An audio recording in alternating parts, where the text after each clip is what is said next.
ಸ್ನೇಹಿತರೆ, ಎಲ್ಲರಿಗೂ ನಮಸ್ಕಾರ. ಶಿವರಾತ್ರಿ ಹಬ್ಬದ ಹಾರ್ದಿಕ ಶುಭಾಶಯಗಳು. ನಾವಿಂದು ಈ ವಿಡಿಯೋದಲ್ಲಿ ಮಹಾಶಿವರಾತ್ರಿ ಹಿಂದಿನ ಕಥೆ ಏನು, ಹಬ್ಬದ ಆಚರಣೆ ಏನು ಎಲ್ಲವುದರ ಬಗ್ಗೆ ಈ ವಿಡಿಯೋದಲ್ಲಿ ತಿಳಿದುಕೊಳ್ಳೋಣ. ಭಾರತೀಯರು ಆಚರಿಸುವ ಯಾವುದೇ ಹಬ್ಬ ಹರಿದಿನಗಳು, ಸಮಾರಂಭ, ದಿನಾಚರಣೆ, ಜಯಂತಿ, ಉತ್ಸವಗಳು ಸಾಮಾನ್ಯವಾಗಿ ಅಮರವಾಗಿ ಉಳಿದಿರುವ ಯಾವುದೋ ಗತ ವ್ಯಕ್ತಿಯ ಶಕ್ತಿಯ ಅಥವಾ ಪ್ರಾಚೀನತೆಯ ಪ್ರತೀಕಗಳಾಗಿರುತ್ತವೆ. ಹೀಗೆ ಹಿಂದೂಗಳ ಪ್ರಮುಖ ಹಬ್ಬಗಳಲ್ಲೊಂದಾದ ಮಹಾಶಿವರಾತ್ರಿ ಆಚರಣೆಗೂ ಹಿನ್ನೆಲೆ ಇದೆ. ಅನೇಕ ಕಥೆಗಳಿವೆ. ಶಿವನು ಪಾರ್ವತಿ ದೇವಿಯನ್ನು ವಿವಾಹವಾದ ದಿನವಾಗಿ ಶಿವರಾತ್ರಿ ಎಂದು ಹೇಳಲಾಗುತ್ತದೆ.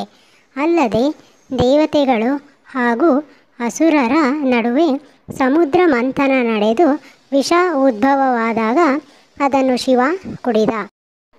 ವಿಷ ಗಂಟಲೊಳಗಿಂದ ಇಳಿಯದಂತೆ ಪಾರ್ವತಿ ಇಡೀ ರಾತ್ರಿ ತಡೆದಳು ಎನ್ನುತ್ತದೆ ಶಿವಪುರಾಣದ ಇನ್ನೊಂದು ಮಹಿಮೆ. ಜತೆಗೆ ಭಗೀರಥನ ತಪಸ್ಸಿಗೆ ಮೆಚ್ಚಿ ಇಳೆಗೆ ಇಳಿದು ಬಂದ ಗಂಗೆಯನ್ನು ಶಿವ ತನ್ನ ಜಡೆಯಲ್ಲಿ ತುಂಬಿಸಿಕೊಂಡಿದ್ದ.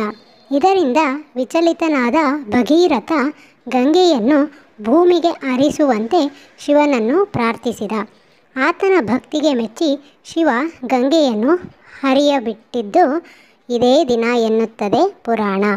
ಇನ್ನು ಶಿವನ ಆದಿ ಮತ್ತು ಅಂತ್ಯ ಹುಡುಕಲು ಹೊರಟ ವಿಷ್ಣು ಹಾಗೂ ಬ್ರಹ್ಮನಿಗೆ ಶಿವರಾತ್ರಿ ಎಂದು ಶಿವಲಿಂಗ ರೂಪಿಯಾಗಿ ದರ್ಶನ ನೀಡಿದ ಎಂಬುದು ಪ್ರತೀತಿ. ಈಗ ನಾವು ಶಿವರಾತ್ರಿ ಆಚರಣೆಯ ಹಿನ್ನೆಲೆಯನ್ನು ತಿಳಿದುಕೊಳ್ಳೋಣ. ಕೈಲಾಸವಾಸಿ ಶಿವನಿಗೆ ಶಿವರಾತ್ರಿ ಅತ್ಯಂತ ಪ್ರಿಯವಾದ ದಿನ.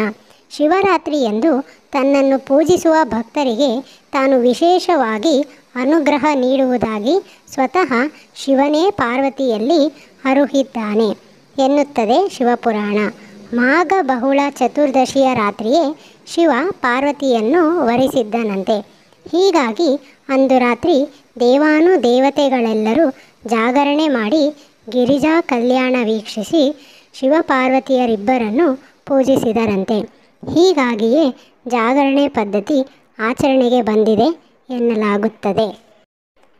ಪ್ರತಿ ಸಂವತ್ಸರದಲ್ಲಿ ಶಿಶಿರ ಋತುವಿನ ಮಾಘ ಮಾಸದ ಕೃಷ್ಣ ಪಕ್ಷ ಚತುರ್ದಶಿಯಂದು ರಾತ್ರಿ ವೇಳೆಯಲ್ಲಿ ಶಿವ ಪಾರ್ವತಿ ಜೊತೆಯಲ್ಲಿ ಭೂಮಿಯಲ್ಲಿ ಸಂಚರಿಸುತ್ತಾ ಎಲ್ಲ ಸ್ಥಾವರ ಜಂಗಮ ಲಿಂಗಗಳಲ್ಲಿ ಸಂಕ್ರಮಣಗೊಳ್ಳುತ್ತಾನೆ. ಆ ಸಮಯದಲ್ಲಿ ಅಂದರೆ ಶಿವರಾತ್ರಿಯಂದು ರಾತ್ರಿಯ ವೇಳೆಯಲ್ಲಿ ತನ್ನನ್ನು ಯಾರು ಪೂಜಿಸುವರೋ ಅವರ ಪಾಪಗಳು ಪರಿಹಾರವಾಗುತ್ತವೆ ಎಂದು ಸ್ವತಃ ಶಿವನೇ ತಿಳಿಸಿದ್ದಾನೆ ಎಂಬುದರ ಬಗ್ಗೆ ಶಾಸ್ತ್ರೋಕ್ತ ಇದೆ. ಶಿವರಾತ್ರಿಯು ಸಮಯ ಪೂಜೆಗೆ ಬಹು ಪ್ರಾಶಸ್ತ್ಯವಾದ ಸಮಯ. ಆ ದಿನ ರಾತ್ರಿಯಲ್ಲಿ ಮೋಡಗಳಿಲ್ಲದ ಶುಭ್ರ ಆಕಾಶ, ಮಂಗಳಕರ ನಾದ ಶುಭ್ರ ಚಂದ್ರ ಸ್ಫೂರ್ತಿ ಹುಟ್ಟಿಸುವ ಸಂವೇದನಾಶೀಲ ವಾತಾವರಣವನ್ನು ಕಾಣಬಹುದು. ಈ ಪರ್ವಕಾಲ ಪೂಜೆಗೆ ಪ್ರಶಸ್ತವಾದ ಕಾಲವಾಗಿದ್ದು ಅಂದು ಈಶ್ವರನ ಆರಾಧನೆ ಮಾಡಿದರೆ ಪಾಪಕರ್ಮಗಳನ್ನು ಕಳೆದುಕೊಳ್ಳುತ್ತಾನೆ ಎಂಬ ಪ್ರತೀತಿ ಸ್ಕಂದ ಪುರಾಣದಲ್ಲಿ ಉಲ್ಲೇಖವಾಗಿದೆ. ಹೀಗೆ ಮಹಾಶಿವರಾತ್ರಿಯ ಈ ಪವಿತ್ರ ದಿನದ ಮಧ್ಯರಾತ್ರಿಯಲ್ಲಿ ಶಿವಲಿಂಗ ರೂಪದಲ್ಲಿ ಆವಿರ್ಭವಿಸಿದನಂತೆ. ಹಿಂದೂಗಳಿಗೆ ಪ್ರಮುಖವಾಗಿ ಶಿವಭಕ್ತರಿಗೆ ಮಹಾಶಿವರಾತ್ರಿ ಉಪವಾಸದ ದಿನವಾದರೂ ಹಬ್ಬದ ಸಡಗರ ಮನೆ ಮಾಡುತ್ತದೆ.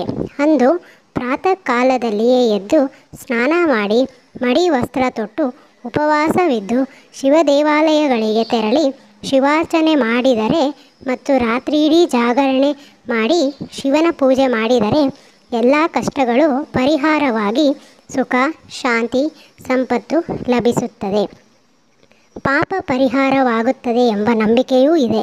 ಸಾಮಾನ್ಯವಾಗಿ ಎಲ್ಲ ಶಿವ ದೇವಾಲಯಗಳಲ್ಲೂ ಮಹಾರಾತ್ರಿಯಿಡೀ ಗಂಗಾಜಲಾಭಿಷೇಕ ಪಂಚಾಮೃತ ಅಭಿಷೇಕ ನಡೆಯುತ್ತದೆ.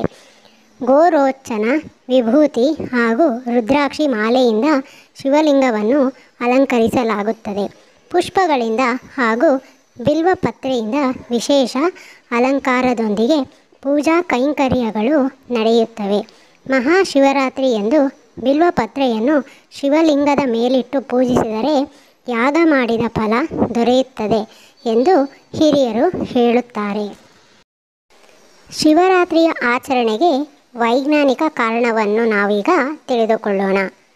ಅಲ್ಲದೆ ಶಿವರಾತ್ರಿಯ ಆಚರಣೆಗೆ ವೈಜ್ಞಾನಿಕ ಕಾರಣಗಳೂ ಇವೆ.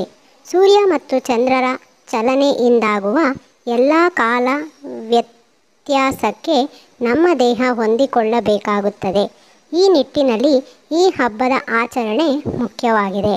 ಈ ಸಮಯದಲ್ಲಿ ಚಳಿಗಾಲವು ಮುಗಿದು ಬೇಸಿಗೆ ಕಾಲವು ಪ್ರಾರಂಭಗೊಳ್ಳುವುದು. ಅಂದರೆ ಈ ದಿನದಂದು ಚಳಿಗಾಲ ಉತ್ತುಂಗದಲ್ಲಿದ್ದು ಕೃಷ್ಣ ಪಕ್ಷದ ಕೊನೆಯ ದಿನವೂ ಆಗಿರುತ್ತದೆ. ಈ ದಿನದಲ್ಲಿ ಸೂರ್ಯನ ಶಾಖ ಕಡಿಮೆಯಾಗಿರುತ್ತದೆ ಮತ್ತು ಚಂದ್ರನ ಪ್ರಕಾಶವು ಕ್ಷೀಣಿಸಿರುತ್ತದೆ. ನಮ್ಮ ಪೂರ್ವಜರು ಇದನ್ನೆಲ್ಲ ಅರಿತೇ ಹಬ್ಬ ಹರಿದಿನಗಳನ್ನು ಆಚರಿಸುತ್ತಿದ್ದರು. ಇನ್ನು ಈ ದಿನದಂದು ನಾವು ಮಾಡುವ ಶಿವನ ಪೂಜೆ ಉಪವಾಸಗಳು ನಮಗೆ ತುಂಬ ಉಪಯುಕ್ತ. ಅಂದು ಪರಶಿವನಿಗೆ ನೀರಿನ ಅಭಿಷೇಕ ಮತ್ತು ಬಿಲ್ವಪತ್ರೆಯ ಪೂಜೆ ಮಾಡುತ್ತೇವೆ. ಬಿಲ್ವಪತ್ರೆಯಲ್ಲಿ ಉಸಿರಾಟದ ತೊಂದರೆ ನಿವಾರಿಸುವ ಗುಣವಿದೆ. ಬಿಲ್ವವನ್ನು ಲಿಂಗದ ಮೇಲೆ ಹಾಕುವಾಗ ಅದರ ವಾಸನೆ ನಮ್ಮ ದೇಹದ ಒಳಗೆ ಹೋಗುವುದು. ಶಿವನ ಲಿಂಗವು ಕಲ್ಲಿನದಾಗಿದ್ದು ಅದರ ಮೇಲೆ ನೀರನ್ನು ಸುರಿಯುವುದರಿಂದ ಬಹಳಷ್ಟು ಶಕ್ತಿ ಹೊರಹೊಮ್ಮುತ್ತದೆ. ಅದೊಂದು ವಿಶಿಷ್ಟ ಕಲ್ಲಿನಿಂದ ಮಾಡಿದ ಲಿಂಗವಾಗಿರುತ್ತದೆ. ಜೊತೆಗೆ ಪೂಜಿಸುವ ದೇಗುಲವನ್ನು ವಾಸ್ತುವಿನ ಪ್ರಕಾರ ಕಟ್ಟಿರುತ್ತಾರೆ. ಈ ಕ್ಷೇತ್ರದಲ್ಲಿ ಹೆಚ್ಚಿನ ಗುರುತ್ವಾಕರ್ಷಣವಿದ್ದು ಅದನ್ನು ಶಿವಶಕ್ತಿ ಎಂದು ಕರೆಯುವರು. ಇಲ್ಲಿ ಮಂತ್ರಗಳನ್ನು ಪಠಿಸುತ್ತಾ ವಿಶಿಷ್ಟ ಕಲ್ಲಿನಿಂದ ಕೆತ್ತಿರುವ ಲಿಂಗಕ್ಕೆ ನೀರಿನ ಅಭಿಷೇಕ ಮಾಡುವುದರಿಂದ ಸುತ್ತಮುತ್ತಲೆಲ್ಲ ಹೆಚ್ಚಿನ ಶಕ್ತಿ ಬರುವುದೆಂಬ ನಂಬಿಕೆ ಇದೆ. ಸ್ನೇಹಿತರೆ, ನಿಮಗೆಲ್ಲ ಈ ವಿಡಿಯೋದಲ್ಲಿ ನಾನು ಮಹಾಶಿವರಾತ್ರಿಯ ಹಿಂದಿನ ಕತೆ, ಹಬ್ಬದ ಆಚರಣೆ ಹಾಗೂ ಪೌರಾಣಿಕ ಹಿನ್ನೆಲೆಯ ಬಗ್ಗೆ ತಿಳಿಸಿಕೊಟ್ಟಿದ್ದೇನೆ. ನಿಮಗೆಲ್ಲ ಈ ವಿಡಿಯೋ ಇಷ್ಟವಾಗಿದೆ ಎಂದು ನಾನು ಭಾವಿಸುತ್ತೇನೆ. ನಿಮಗೆಲ್ಲ ಇಷ್ಟವಾಗಿದ್ದರೆ ದಯವಿಟ್ಟು ಲೈಕ್ ಮಾಡಿ, ನಿಮ್ಮ ಫ್ರೆಂಡ್ಸ್ ಹಾಗೂ ಫ್ಯಾಮಿಲಿ ಜೊತೆ ಶೇರ್ ಮಾಡೋದನ್ನು ಮರಿಬೇಡಿ. ನೀವು ಇನ್ನೂ ನನ್ನ ಚಾನಲ್ಗೆ ಸಬ್ಸ್ಕ್ರೈಬ್ ಆಗದಿದ್ದರೆ ದಯವಿಟ್ಟು ಸಬ್ಸ್ಕ್ರೈಬ್ ಆಗಿ, ಹಾಗೆ ಬೆಲ್ ಐಕಾನ್ನ ಕ್ಲಿಕ್ ಮಾಡಿ. ನಿಮ್ಮೆಲ್ಲರಿಗೂ ಧನ್ಯವಾದಗಳು.